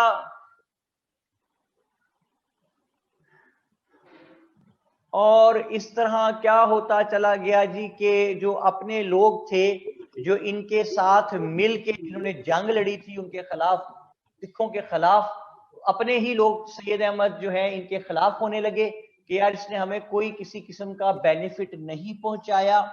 और इसके साथ साथ इन्होंने, सिखों ने इंस्टिगेट किया मुसलमानों को जो साथ थे शाह सैयद अहमद शहीद के, कि जनाब आप समझते हैं कि ये कोई जिहाद करने आया हुआ है, किसी किस्म का कोई जिहाद नहीं है, ये तो अंग्रेजों का एजेंट है और ये सिर्फ उनके कहने पे हमारे से लड़ने आया है। तो सैयद अहमद शहीद जो है अपने बंदे इनके खिलाफ हो गए और अंग्रेजों ने कहा कि ये सिखों ने कहा कि ये अंग्रेजों का एजेंट है, उनके कहने पे हमसे लड़ने आया हुआ है, तुम लोग खामखा जिहाद समझ के लड़ रहे हो। आधी बात अंग्रेजों की ठीक थी, आधी गलत थी। वो कहते थे कि देखो, had he not been the agent of the Britishers, तो इतना लंबा रास्ता ये ट्रेवल करता आया है, रास्ते में अंग्रेज इसको कहीं रोक ना लेते। तो आधी बात अंग्रेजों की ठीक थी, आधी गलत थी। ये बात हरगिज गलत थी कि ये अंग्रेजों के एजेंट थे। He was a poised man and who went for the जिहाद अगेंस्ट द सिख्स। और जो बात अंग्रेजों की सही थी वो ये थी कि ब्रिटिशर्स ने जानबूझ के इनको नहीं रोका। यस ऑफ कोर्स, सोचे तो सही, ब्रिटिशर्स क्यों रोकते भाई उनको? इसलिए कि ब्रिटिशर्स तो बड़ी कोशिश करके यहां दो लोगों को आपस में लड़ाते थे। तो अगर कोई खुद ही लड़ रहा है तो 100 बिस्मिल्लाह लड़ता रहे, डिवाइड एंड रूल चलेगा, वो लड़के कमजोर होगा, ब्रिटिशर्स ताकतवर होंगे। ठीक है जी। और उससे क्या हुआ भाई? उससे ये हुआ कि रेन कहां हो रही है जी? हैवी रेनिंग किधर है? वो कह रहे हैं हैवी रेन है, पता नहीं क्या कर लेक्चर स्क्रॉल डाउन कर रहे हैं राइट में। There is raining heavily. Would you please allow to record lecture? Hafsa कह रही हैं। मुझे नहीं पता बेटा इसका क्या मतलब है। मैं आपको, अगर आप रिकॉर्ड करते हैं या नहीं करते, मैं कैसे रोक सकता हूँ? मुझे नहीं पता, इस बात कोई समझ नहीं है। या आप अपने एडवन से बात कीजिए। शजीहा नकवी कह रही है कराची में हो रही है जी बारिश। मोहम्मद अमीर हमजा भी कह रहे हैं कराची में। तो शजीहा आप कराची के किस एरिया में हैं और अमीर हमजा आप किस एरिया में हैं? माशाल्लाह, टू मच रहमत दी डेज बाथ आइलैंड बना हुआ है। गुलशन इकबाल में है शजिया नकवी जी, गुलशन इकबाल में बहुत सख्त बारिश हो रही है। तो शजिया गलियों में भी पानी भरा हुआ है, ये भी बताएं। वो कह रहा है रहमत, कह रही है रहमत सैलाब आया हुआ है इधर। ओ माय गॉड, क्या आपके घर में पानी भी आया? घरों में भी पानी उस इलाके में आया हुआ है या नहीं? बचत है अभी? अच्छा जी। तो बात कहा, yes sir roof is leaking, Amir Hamza कह रहे हो। My God. शजिया क्या कहती हैं? नहीं हमारा इलाका की बचत है काफी, चलो शुक्र है। आमना सरफराज कहते हैं I am in Bath Island and it is close to an actual Bath Island. Oh my God. अच्छा जी। अमीर हमजा कहते हैं रहमत ब्रेकिंग थ्रू रूफ। यहाँ तो अभी स्टार्ट नहीं हुई गुलशन इकबाल में।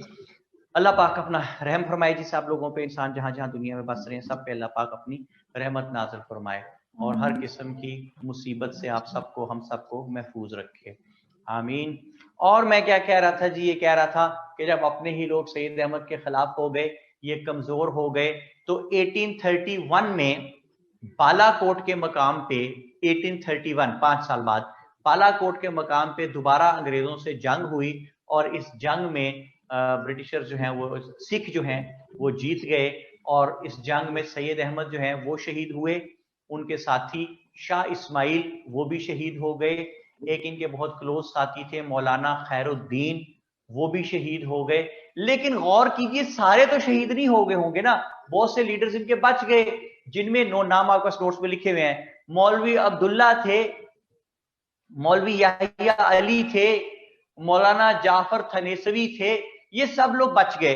इन्होंने क्या किया कि इन्होंने पूरे इंडिया में नॉर्थ से लेके साउथ तक, ईस्ट से लेके वेस्ट तक, सुबह से लेके शाम तक इन्होंने क्या किया, इन्होंने सीक्रेट ऑर्गेनाइजेशंस बना दी, दोज हु सिंपली प्रीच्ड इस्लाम, सिर्फ इस्लाम की प्रीचिंग करते थे, चुप करके लोगों को इस्लाम की तरफ माइल करते रहते थे।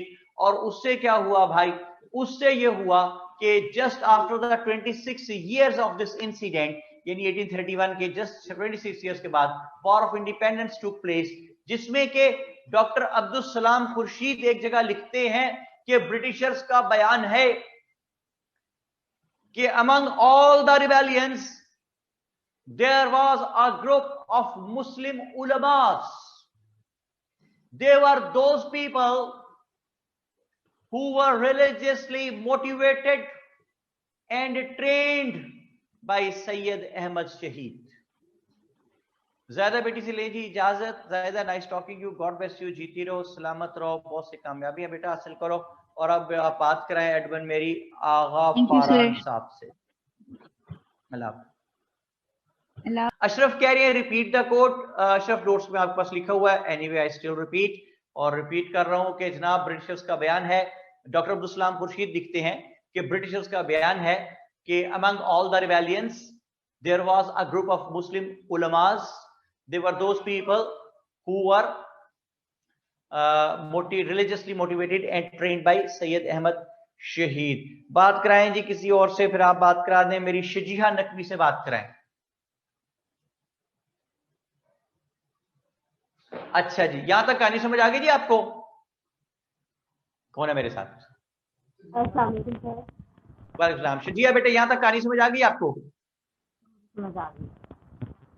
हेलो हेलो सर, मेरी आवाज आ रही है आपको?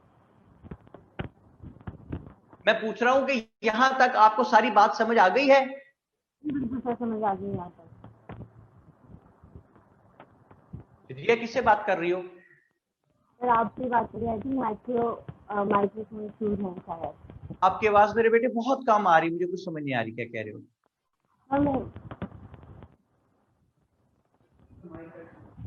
ओके, माइक इशू है या शायद बारिश का असर है कोई। ठीक है जी, किससे बात करेंगे जी, किससे बात कराएं? दानियाल इमरान से बात कराएं। दानियाल कहाँ हो गए, नजर नहीं आया मुझे सुबह से। यहाँ पे आपने कोई चीज भी नहीं लिखी है दानियाल ने यहाँ पे कोई? नहीं सर, बात कर रहा हूँ मैं।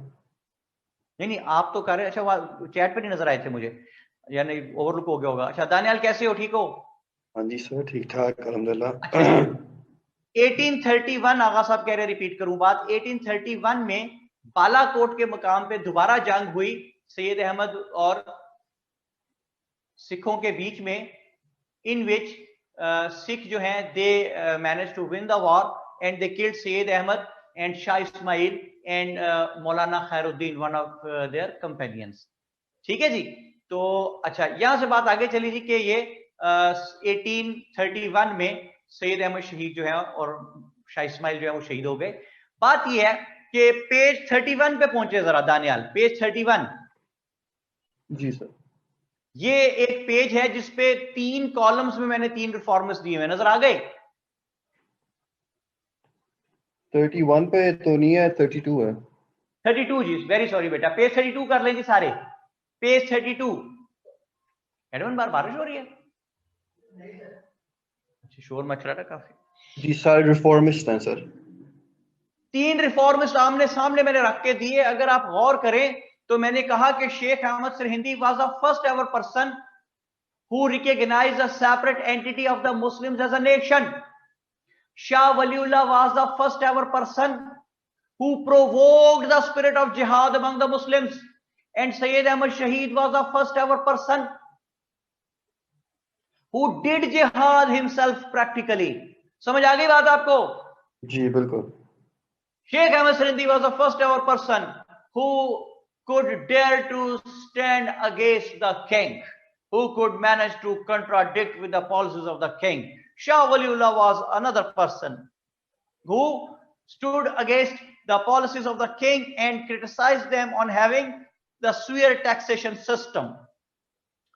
Sayyid Ahmad Shahid was the first ever person who stood against the power of Sikhs and had a war against Budh Singh in Peshawar. Moreover, Sheikh Ahmad Sindhi was the first ever person who stood against the social evil of prostration, Sajda-e-Tazimi. Shah Waliullah was the first ever person who stood against the social evil of hereditary kingship, or Sayyid Ahmad Shahid was the first ever person who stood against the social evil of nepotism. बात समझ आ रही थी आपको? हाँ जी sir. Sheikh Ahmad Sindhi was the first ever person who saved Islam in its true shape. Shah Waliullah was the first ever person who provoked the spirit of jihad among the Muslims to fight against the powers, different powers, in order to have the survival of that particular system of the Muslims, the true spirit, the true shape of Islam. And Sayyid Ahmad Shahid was the first ever person who fought against the evil powers and who innovated and who laid the foundation here of first ever pure Islamic state. यानी शेख अहमद सरहिंदी ने Islamic system की true shape को बचाया, शाह वलीउल्लाह ने उसका survival जारी रखवाया जिहाद करवा के, और सैयद अहमद शहीद ने उसको इंप्लीमेंट करवा दिया. ठीक है जनाब जी. नूरुल हुदा कहती हैं जी पेज नंबर 32 है नोट्स का. जी बिल्कुल माशाल्लाह 32 है जी.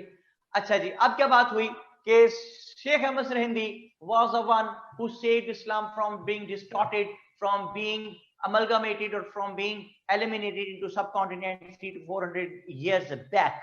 That is why he is known as Mujaddid Alif Sani. Shah Waliullah was the person who provoked the spirit of jihad, who translated the Holy Quran into Persian, who criticized the taxation system, who forbade the Muslims from blind following of school of thoughts, who forbade the Muslims from having the inherited kingship system. And Sheikh Sayyid Ahmad Shahid was the first ever person who did jihad himself, who stood against the social evil of nepotism, who laid here the foundation of first pure Islamic state with a system of Sharia, or had the services of Sayyid Ahmad Shahid were not there, so Muslims would have become the slaves of Sikhs in the areas of Peshawar, and then it would have continued in the different other areas as well. So these efforts of all these three reformists cannot be ignored or overlooked, whereas the evolution, whereas the growth of Islam subcontinent is concerned. ओ कोई बात समझ में आती है भाई? जी sir बिल्कुल. Sir मैं आपसे पूछना था कि एक सेंटेंस में बता देंगे कि काजी सिस्टम क्या था, ये नेपोटिज्म के अगेंस्ट जो था, कौन सा इसका प्रिंसिपल था? काजी सिस्टम है कि प्योर मेरिट का सिस्टम. इस्लाम में नहीं काजी होता. इस्लाम का जो काजी सिस्टम है ना, प्योर मेरिट सिस्टम, ये वो सिस्टम है जिसके सामने बड़े से बड़े बादशाह को भी जाके क्लैरिफाई करना पड़ता है, अपनी जस्टिफिकेशन देनी पड़ती है. काजी से सुपीरियर कोई नहीं होता, काजी बुला सकता है सबको. तो इस्लाम का सिस्टम है काजी का. तो जो ये डेमोक्रेटिक सिस्टम है हमारे प्राइम मिनिस्टर वगैरह के, इसमें वो कहते हैं प्राइम मिनिस्टर एग्जम्प्टेड है जी, वो नहीं जाएगा जज के सामने. सुना ना आपने इसको? ठीक हो गया. हाँ जी. ये काजी प्योर काजी सिस्टम, यानी जो प्योर इस्लामिक सिस्टम है, वो उन्होंने लगा दिया वहां पे सैयद अहमद शहीद ने. ठीक है जी, ये हैं तीनों रिफॉर्मिस्ट. गुफ्तगू करते हुए हम पहुंचे 1786 से आगे 1831 तक.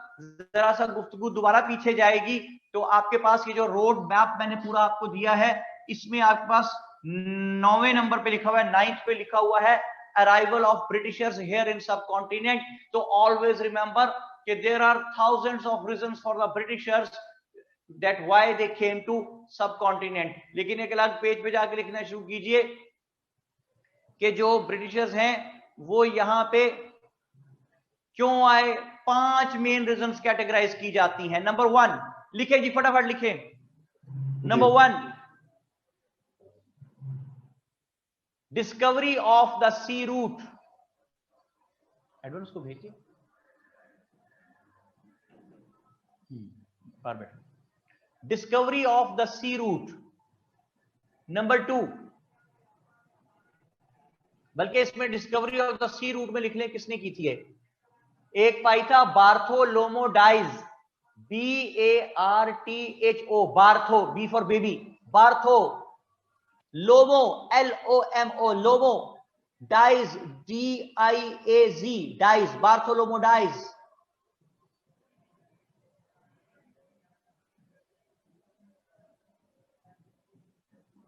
ये जो बार्थोलोमोडाइज है, he was a Portuguese person, पुर्तगाल का रहने वाला था, और इसने 1487 में सी रूट डिस्कवर किया इंडिया आने के लिए। 1487।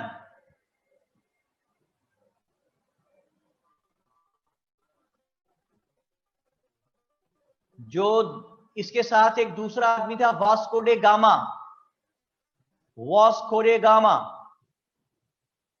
वास्को डे गामा ने भी 1497 में सी रूट डिस्कवर कर लिया।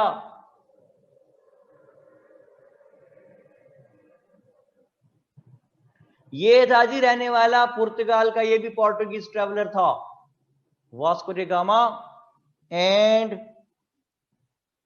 बार्थोलोमोडाइज। ध्यान हो गया? नहीं सर, लिख रहा हूं। जाग रहा है ना? हाँ जी।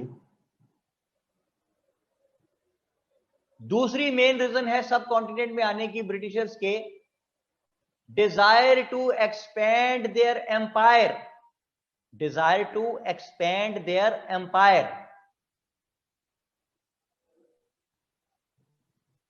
तीसरी रीजन है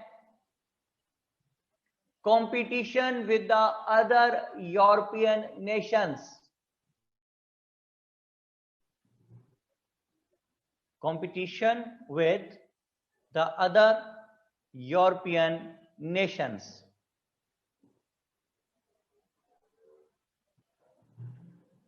ठीक है जी। अच्छा, ये जो अदर यूरोपियन नेशंस हैं, इनमें कौन कौन लोग थे लिख लें। ऑस्ट्रिया के लोग यहां आ चुके थे, ऑस्ट्रिया, AUSTRIA, ऑस्ट्रिया। हॉलैंड के लोग यहां आ चुके थे,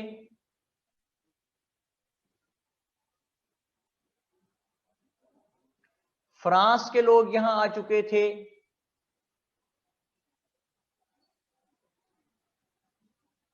बेल्जियम के लोग यहां आ चुके थे,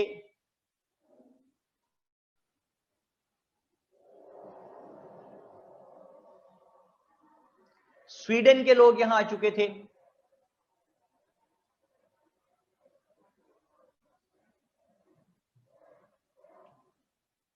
डेनमार्क के लोग यहां आ चुके थे। So a lot of European nations had already made their access to the Indian territory. That is why Britishers भी ये चाहते थे कि वो भी यहां जल्दी पहुंचे और इनको compete कर सकें। नंबर 4 मेन रीजन है trade with the East.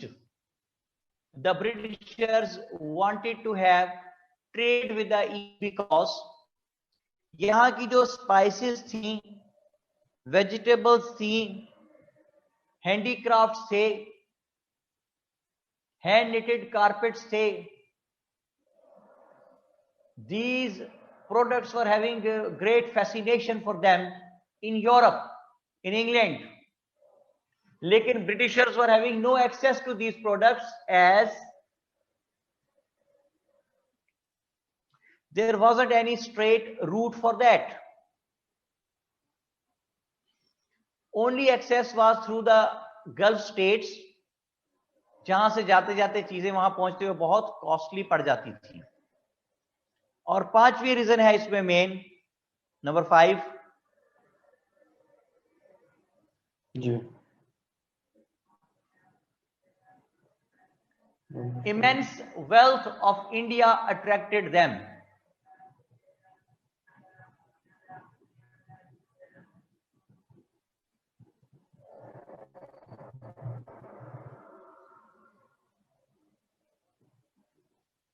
Immense wealth of India attracted them. लो जी, ये वो मेन रीजन थी जिसकी वजह से ब्रिटिशर्स जो हैं वो सब कॉन्टिनेंट में पहुंच गए। अब जब वो यहां पहुंच गए तो पहुंचे कहां जी? वो पहुंचे हैं बंगाल की साइड से।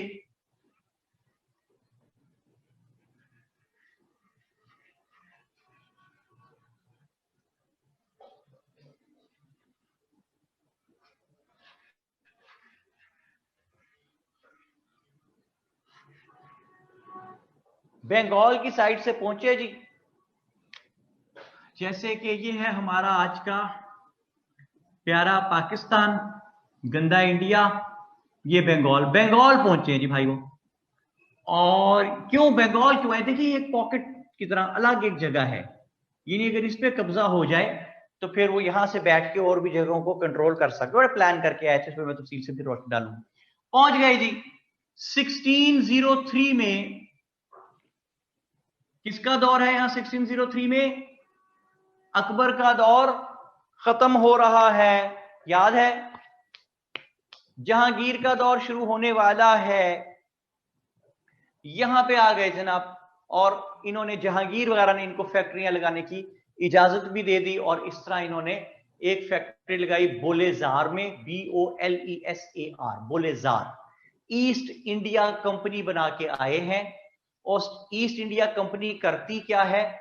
टी लीव्स, चाय के पत्ते एक्सपोर्ट करती है। ये इस तरह यहां पे जनाब पहुंच गए।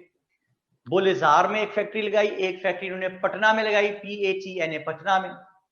और आहिस्ता आहिस्ता कारोबार को बढ़ाते चले गए।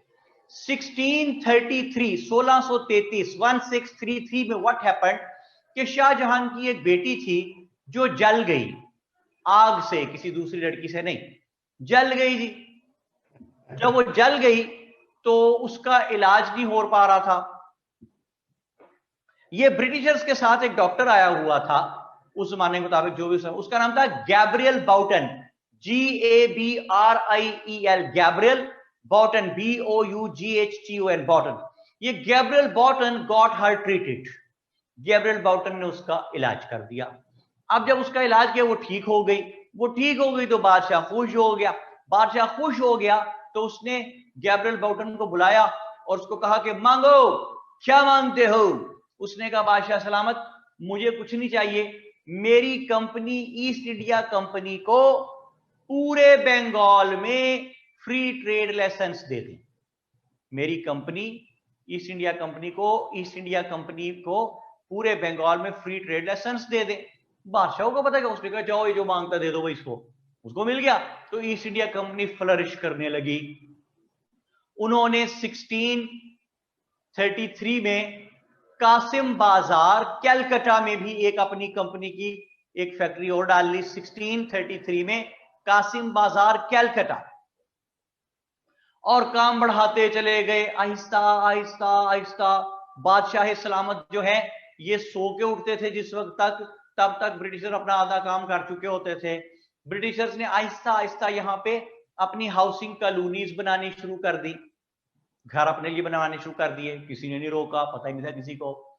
उन्होंने कैलकाटा में एक फोर्ट तामीर करवाया, एक किला जिसका नाम था फोर्ट विलियम्स। वहां पे वो लोगों को फौजी ट्रेनिंग देते थे और वहां पे वो असलहा एमुनिशन इकट्ठा कर रहे थे आहिस्ता आहिस्ता। किसी को पता ही ना था, ब्रिटिश को, मुगल्स को तो होश ही कोई नहीं थी जी। काम आगे चलता रहा जनाब और 1750s तक बात आ पहुंची। ब्रिटिशर्स अब काफी ताकत पकड़ चुके हैं, बहुत सी हाउसिंग कॉलोनीज बना चुके हैं, फोर्ट विलियम में असला इकट्ठा कर चुके हैं, बहुत से लोगों को फौजी ट्रेनिंग दे चुके हैं। बहुत से मकामात पे जो बादशाह के नंबर 2 वहां पे अपॉइंटेड होते थे लोग, गवर्नर वगैरह, उनको खरीद चुके हैं। किसी को ब्लैकमेल करके, किसी को शर्मनाक हद तक ब्राइब करके, किसी को थ्रेट करके, किसी को बिल्कुल काबू नहीं आ रहा तो उसको मरवा के, जो नंबर 2 आगे फिर आगे बन गया उसको खरीद के। तो इस तरह ब्रिटिशर्स काफी होल्ड जमा चुके हैं। 1750s आ चुका। 1756 में बंगाल का जो नवाब था उसका नाम था नवाब अली वर्दी खान। दानियाल बात समझ आ रही है? नवाब अली वर्दी खान, अली वर्दी, WARDI, वर्दी, नवाब अली वर्दी खान। अब ये जो नवाब अली वर्दी खान था, इसके 2 मैटरनल सन्स थे, 2 निवासे। एक का नाम है शौकत जंग और दूसरे का नाम है सिराजुद्दौला। शौकत जंग एंड सिराजुद्दौला। ब्रिटिशर्स ये चाहते थे कि जब नवाब मरे अलीवर्दी खान तो शौकत जंग नवाब बन जाए, क्योंकि they were having friendship with Shaukat Jung. लेकिन contrary to their expectations what happened कि जब नवाब मरा तो वो मरता हुआ नवाब बना गया सिराजुद्दौला को। तो सिराजुद्दौला के नवाब बनते ही ब्रिटिशर्स के साथ टसल। किस बात पे टसल? इस बात पे टसल कि एक तो नवाब को पता था कि शौकत जंग को नवाब बनवाना चाहते थे, मेरे भाई को, मेरे खिलाफ थे ईस्ट इंडिया कंपनी वाले। इस बात पे उसको ब्रिटिशर्स से गुस्सा है, ब्रिटिशर्स पे बुरे लगते हैं उसे ये। दूसरी बात कि नवाब को पता था कि उसकी कॉन्सेंट के बगैर ब्रिटिशर्स हाउसिंग कॉलोनीज में इजाफा अपना करते चले जा रहे हैं। तीसरी बात, नवाब को गुस्सा था कि फोर्ट विलियम्स में नवाब को इतलात मिल रही थी कि ये एमुनेशन इकट्ठा कर रहे थे और लोगों को फौजी ट्रेनिंग दे रहे थे कैलकाटा फोर्ट विलियम्स में। चौथी बात, नवाब को जो incident which triggered everything was कि एक रिच बंगाली ट्रेडर था। ही रिफ्यूज्ड टू पे the taxes of the government. Government के लोग उसको अरेस्ट करने गए तो वो भाग गया and he took refuge with the people of East India Company. नवाब की फौज ने कहा कि ये बंदा हमारे हवाले करो। उन्होंने कहा हमने इसको आपके हवाले नहीं करना, हमारे पास ना ली हुई है। इस बात पे नवाब को चढ़ा गुस्सा। नवाब ने कहा अटैक करो और सबको गिरफ्तार करके ले आओ इनके प्रेमिसेस में से। अटैक किया गया, उनका free trade licence privilege cancel, फैक्ट्रियों को सील कर दिया, ताले लगा दिए नवाब ने, और ईस्ट इंडिया कंपनी के प्रेमिसेस पे अटैक किया। उस रिच बंगाली ट्रेडर को पकड़ने के लिए उन्होंने मुकाबला करने की कोशिश की तो 146 पीपल वर अरेस्टेड। 146 लोगों को नवाब ने वहां से गिरफ्तार कर लिया समेत उस रिच बंगाली ट्रेडर के। और तारीख ये कहती है कि all those 146 people were placed in a small dark room like the bags of the wheat। गंदम के बोरों की तरह उनको एक कमरे में भर दिया। ड्यू टू सफोकेशन, दम घुटने से, out of those 146 123 people died. 140 लोग जो गिरफ्तार किए हुए थे उनमें से 123 लोग दम घुटने से मर गए। It is known as black hole tragedy in the